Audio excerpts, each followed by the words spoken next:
Bonjour et bienvenue dans ce 14e numéro de Plot Reviews. Ça y est, l'été s'achève et laisse place au mois de septembre, à la rentrée, et les nouveautés commencent déjà à se presser au portillon. Et c'est Amazon Prime qui ouvre le bal avec The Collection, une mini-série en 8 épisodes dans le milieu de la mode au sortir de la Seconde Guerre mondiale. Paris, février 1947. La ville est en train de perdre son titre de capitale de la mode. Magazine Life décide de mettre en lumière le couturier Paul Sabine afin de lui faire incarner le nouveau chic français et envoie 2 de ses journalistes faire un reportage sur sa maison de couture. Paul, lui, est plus gestionnaire que créateur. C'est son frère, aux mœurs dissolutes, Claude, qui crée dans l'ombre. Amazon et Netflix se font la guerre des sites de streaming, offrant du contenu original. Tous les deux commencent à lorgner du côté de la Grande-Bretagne pour faire évoluer leur catalogue. Si Netflix a annoncé sa première série anglaise pour novembre avec The Crown, c'est Amazon qui a dégainé le premier avec The Collection. À l'image de l'haute couture, un soin particulier a été apporté au visuel. Costumes, décors, photographie, rien n'est laissé au hasard et c'est très bien rendu. Il n'est pas étonnant que l'un des personnages centraux soit Billy, un jeune photographe de Life qui s'émerveille des beautés de la vie quotidienne de la capitale et qui, on le devine, finira photographe de mode pour Paul Sabine. La série s'appuie sur un bon casting, une bonne réalisation et un bon visuel. Et même si on sent un certain potentiel, on n'accroche que partiellement, certainement parce que l'on pense beaucoup à Mad Men lors du visionnage. Tremblez Netflix, Hulu, Amazon, voici nouveau venu dans le monde des sites de streaming payants. Le suédois Viaplay qui nous propose sa première série, Swedish Dicks. Ingmar est un détective privé de Los Angeles. Il va se faire embaucher par un DJ à qui on abonne un ordinateur contenant toute sa production musicale. Son investigation va le mener à Axel, un jeune compatriote suédois qui mixe dans une concession automobile. Ingmar parvient à subtiliser l'ordinateur, mais il s'avère que Axel en était le réel propriétaire. Ils vont donc devoir unir leurs forces pour récupérer le portable, désormais entre les mains d'un baron de la drogue. Rien de bien extraordinaire ici. Les situations et l'humour sont plutôt convenus. Bien évidemment, nos 2 Suédois vont devenir partenaires en fin d'épisode et vont mener les enquêtes ensemble. Vous pouvez regarder la série sans parler le suédois, elle est majoritairement anglophone. On décroche tout de même à quelques moments quand ils commencent à parler dans leur langue natale, mais ça reste compréhensible. À noter que quelques guests ont déjà été annoncés comme Tracy Lord ou Keanu Reeves. C'est la rentrée également pour MTV qui nous propose en une seule journée 2 nouvelles séries. Tout d'abord un weed au pays des hipsters, Marie plus Jane. Jordan et Paige sont 2 amis qui ont décidé de se lancer dans la vente de weed. Enfin, à but médicinal, et de devenir les meilleures dealeuses de Los Angeles. Seulement, la description qu'elles ont postée sur leur application est quelque peu trompeuse et les clients les prennent pour des prostituées. Quelques bonnes idées dans cette comédie, au thème maintes fois vu, mais pas forcément bien exploité. Beaucoup de blagues déjà vues sur les hipsters, Brad Pitt et Angelina Jolie sur le restaurant à concept éphémère, etc. On a l'impression d'avoir un truc un peu fourre-tout, histoire de nous balancer le plus de références possible au mode de vie actuel sans que cela se justifie réellement. Toutefois, c'est plutôt bien interprété et nos 2 héroïnes sont plutôt attachantes. Les blagues sur leur chihuahua Daniel Day-Lewis sont amusantes, du moins au début, car au bout de la 5e fois, je pense qu'on a compris. C'est loin d'être un incontournable de la rentrée, facilement oubliable, mais bon, ça se laisse regarder.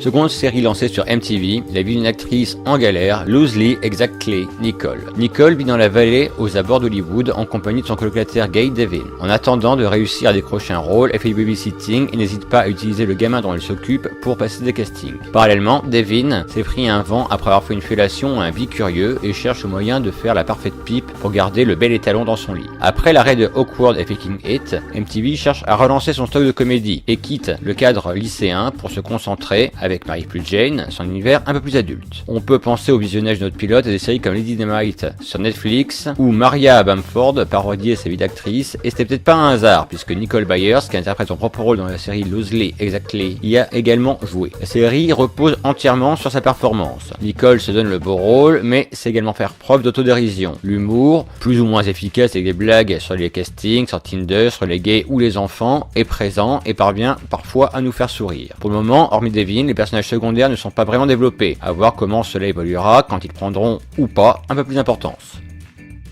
Mini-série sur Discovery Channel sur la création d'une légende, c'est Harley and the Davidsons. Milwaukee, 1903. William Harley et Arthur Davidson décident de se lancer dans la création de véhicules d'un genre particulier. Leur réalisation est encore balbutiante. Des vélos motorisés. Quel dommage que ça ne fasse que 3 épisodes. C'est très bien interprété, très bien réalisé. On entre très rapidement dans l'histoire qui s'avère être passionnante et on prend plaisir à suivre l'évolution de 2 amis, très vite rejoints par le frère de Arthur Davidson, qui va leur donner l'élan nécessaire pour se motiver à faire d'une passion de bricoleur une réelle entreprise. On les suit lors de la conception des premiers modèles et dans des courses de motocycles qui leur permettront de se faire une réputation et de trouver leur premier financier. Si vous aimez le monde de la moto ou que vous êtes juste curieux, vous devez absolument voir cette mini-série.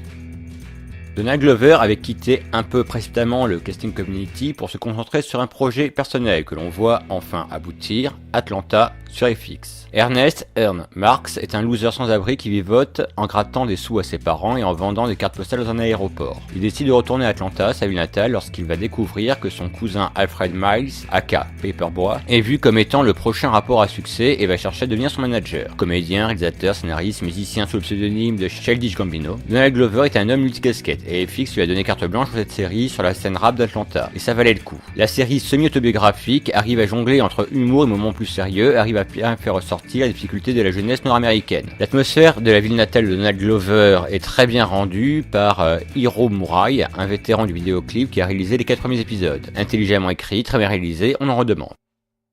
Après Greenleaf en juin dernier, OWN, la chaîne de Oprah Winfrey, persiste dans la production de séries maison avec Queen Sugar. Nova et Shirley Bordelon sont deux sœurs qui, après la libération de leur père, vont retourner en Louisiane pour réclamer leur héritage, une exploitation de canne à sucre de plus de 300 hectares. Queen Sugar est l'adaptation du roman éponyme de Nathalie Basile. La série est à l'image de la jeune chaîne OWN. Elle cherche et essaie de séduire les ménagères afro-américaines. Chaque épisode devrait être réalisé par une femme différente, ce qui est intéressant au niveau de l'interprétation des différents chapitres de l'histoire, mais risque d'amener à un manque de cohérence visuelle ou rythmique. Tout dépendra du travail de la showrunner, Ava DuVernay. Bien évidemment, tout oppose nos deux sœurs. Charlie est mariée à un joueur professionnel de basket et est en pleine crise de couple et scandale médiatique, alors que Nova est une journaliste en quête de soi. Elles ont un frère, Raph Angel, qui lui est un petit délinquant père de famille. On est en plein drame familial. Pour le moment, la confrontation entre les deux sœurs n'est pas montrée, les personnages étant présentés séparément et notre pilote se terminant par le décès du père. On a un bien meilleur niveau pour le moment de réalisation que les séries précédentes de OWN, à voir comment cela évoluera sous la direction des différentes réalisatrices. Quand on pense chaîne de télévision en ligne, on va penser naturellement à Netflix, voire Amazon, peut-être Hulu, mais on pense beaucoup moins à Crackle, leur petite sœur, chaîne appartenant au groupe Sony, qui va nous lancer aujourd'hui une nouvelle série avec Martin Freeman sur le cybercrime organisé, Startup. Izzy Morales est une développeuse qui tente de vendre un projet de paiement en ligne qui dépasserait les capacités de PayPal et Bitcoin. GenCoin. Après une de ses présentations à des financiers, Nick, un banquier, lui propose d'investir en elle car il doit cacher près de 2 millions d'argent volé. Seulement, un agent du FBI essaie de coincer le père de Nick, propriétaire du magot. La série s'appuie sur un casting fort, avec Otmara Marrero, Adam Brody et surtout Martin Freeman. Seulement, ça fait pas tout. Startup essaie de rendre attractifs les magouilles de haute finance en les noyant sous un jargon de hacker et au final, on a l'impression qu'ils se contentent de recopier des séries du même genre comme Billions. Mais on sent tout de même un certain potentiel, à voir selon comment les guerres de gang entre dominicains, haïtiens et cubains, pour le moment en sous-texte, seront introduites et impliquées dans cette histoire de blanchiment d'argent 2.0.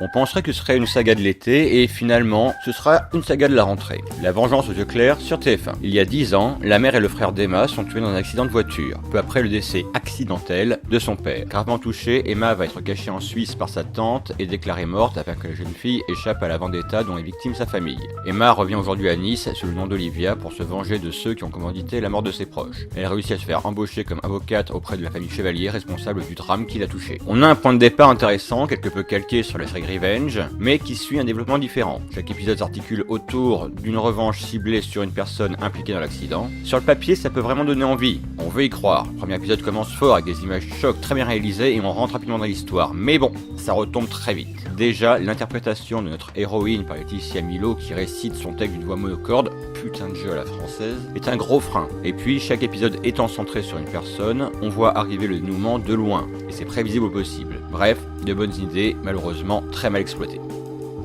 Après Losley Exactly Nicole sur MTV, on a droit à une autre série sur les vies quotidiennes d'actrices, Better Things sur FX. Sam est actrice et élève seule ses 3 filles, et sa vie privée vient régulièrement perturber sa vie professionnelle. Cette autofiction, écrite par Pamela Adlon, qui interprète le rôle de Sam, et Louis C.K., est plutôt bien décrite. On se focalise plus sur le rôle de mère célibataire de notre héroïne que sa vie d'actrice, même si on la voit refuser certaines scènes chaudes par peur que ses filles lui tombent dessus, ou interrompre une séance de doublage pour aller s'occuper de son aîné. La série est plutôt touchante, et certaines scènes sont plutôt originales, comme par exemple lorsque Sam fait comprendre par le biais d'onomatopées qu'elle ne reverra plus un coup d'un soir. Les scènes en studio sont l'occasion d'avoir pas mal de caméos, comme Constance Zimmer, qu'on a pu voir dans Unreal, Julie Bowen, Modern Family, ou Bradley Whitford, que l'on a pu voir dans La Maison Blanche. On regrette cependant un certain manque de rythme.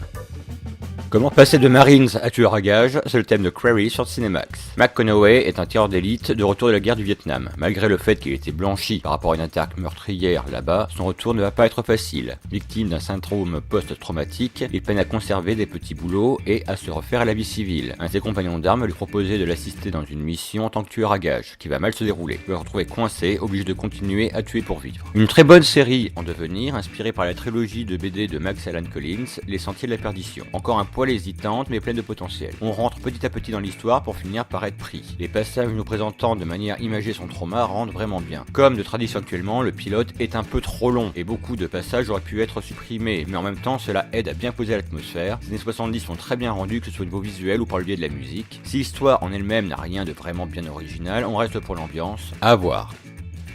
Un autre retour pour la vie civile pour un héros de guerre mais avec une ambiance un poil différente, c'est Son of Zorn sur la Fox. Zorn est de retour à Orange City après 10 ans d'absence pour l'anniversaire de son fils. Il décidera de s'installer pour passer plus de temps avec ce dernier et recoller les morceaux avec son ex-femme. Seulement, le retour à la vie civile n'est pas une chose aisée pour cet ancien combattant. Ah, et j'oubliais, Zorn est un personnage de dessin animé de Heroic Fantasy qui se balade dans le monde des humains torse nu avec son épée géante dorée. Le mélange entre dessin animé et scène filmée fonctionne plutôt bien, et voir cette espèce de musclore déambuler dans le monde réel est plutôt amusant et on se laisse facilement prendre. Le décalage créé est efficace et les situations vraiment hilarantes. Je te dis tout de même un petit coup d'œil. Direction maintenant le Québec avec L'Imposteur sur la chaîne TVA. Philippe Bouchard sort de 7 ans de prison pour trafic de drogue. Cela fait 3 mois qu'il cherche du travail, mais avec son casier judiciaire, toutes les portes lui restent fermées. Il accumule les dettes auprès de ses proches et ses anciens patrons mafieux cherchent à mettre la main sur lui. Petit à petit, il commence à s'isoler et à perdre la confiance de sa famille. Même sa fille ne veut plus le voir. Il va tenter de mettre fin à ses jours en sautant d'un pont, mais va réussir à sortir de l'eau et, arrivé sur la berge, il va tomber sur un cadavre, un homme qui est son exact sosie. Cette mini-série en 10 épisodes nous montre ce qu'une production TF1 pourrait être. L'histoire est plutôt classique, un homme qui va endosser l'identité d'un autre pour échapper à son lourd passé, mais si l'intrigue met du temps à se mettre en place, il faut attendre le début du second épisode pour que ça démarre réellement, c'est largement compensé par l'ambiance et la mise en place réussie des personnages. Philippe, incarné par Marc-André Grondin, monopolise l'écran, on se prend d'affection pour lui et vu les efforts qu'il fournit, on est avec lui quand il cherche à se sortir de sa situation, excusant même son passé. C'est bien réalisé, bien interprété et on se fait facilement prendre par le scénario qui nous fait oublier les lenteurs de ce premier épisode. Pour terminer cette émission, une petite série bonus. Enfin, je sais pas si on peut appeler ça vraiment une nouvelle série, mais on va en discuter un petit peu quand même. Lost Sitcoms. On le sait, la BBC n'a pas toujours été très précautionneuse avec l'archivage de ses séries et émissions. Dans les années 70, de nombreuses bandes ont été détruites afin de libérer de la place dans leurs locaux. Cette année, la BBC fête les 60 ans de Hancock Half Hour et a décidé de mettre les comédies à l'honneur. À cette occasion, la BBC4 a décidé de faire revivre certaines émissions disparues dans Lost Sitcoms. 3 classiques de la comédie de la chaîne vont ainsi revivre, tournés dans les conditions de l'époque, c'est-à-dire à la manière d'une pièce de théâtre et en public. 3 séries vont ainsi voir un de leurs épisodes revivre à partir de leurs scripts originaux. Hancock's Half Hour, Step 2 and Sons, and Till Death Us Do Part, qui ouvre le bal avec la réinterprétation de l'épisode 6 de la saison 2, A Woman's Place is in the Home, écrit par Johnny Speak, et originellement diffusé le 30 janvier 1967. Dans cet épisode, Alf, le patriarche, a très envie d'un fish and chips, et se débat désespérément avec la cabine téléphonique en bas de chez lui pour tenter de joindre le magasin local afin d'avoir une portion. Même texte, même humour de situation, nouveau casting, le temps d'un épisode, à voir pour la curiosité. Cette émission est maintenant terminée, je vous donne rendez-vous la semaine prochaine pour un nouveau numéro de Pilot Short, et dans 15 jours pour la fin des reviews du mois de septembre. Bon genre chez vous.